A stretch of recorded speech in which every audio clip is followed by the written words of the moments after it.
آگے دوسرا نمبر کہ شابن نشا فی عبادت اللہ، اور ایک دوسری روایت میں آیا شابن نشا فی طاعت اللہ،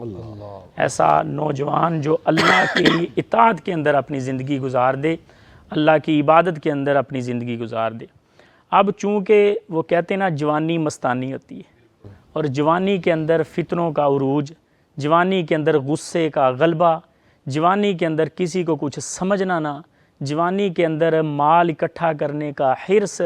کامیابی کے لیے ہر حد تک جانا، اور سیاسی طور پہ یا مذہبی طور پہ کوئی بیریئر سامنے نہ رکھنا، اور بدتمیزی اور دیگر ساری چیزیں جو ہم اپنے معاشرے میں دیکھ رہے ہیں۔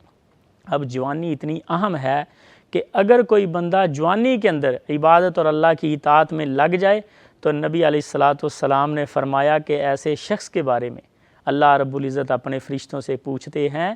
جب وہ بوڑھا ہو جاتا ہے کہ میرے بندے کی روٹین کیا ہے، کتنی تہجد پڑھ رہا ہے، کتنی قرات کر رہا ہے، کتنا قرآن پڑھتا ہے۔ فرشتے بتاتے ہیں اللہ جی اتنی کر رہا ہے، کمزوری کی وجہ سے، بیماری کی وجہ سے۔ تو اللہ تعالیٰ کہتے ہیں یہ جوانی میں میرے ساتھ لو لگائی تھی اس نے، جوانی میں اتنی قرات کرتا تھا، جوانی میں اتنے نوافل پڑھتا تھا، میری رحمت کے ساتھ اس کے بڑھاپے میں بھی وہی نیکیاں لکھ دی جائیں۔ تو جوانی کی عبادت اگر نصیب ہو جائے اس سے بڑا کوئی فضل نہیں۔ اور یہاں پہ میں ایک بات کہنا لازمی سمجھتا ہوں کہ اللہ کے فضل سے مدارس وہ قلعے ہیں جو لوگوں کی جوانیوں کو محفوظ بناتے ہیں، اور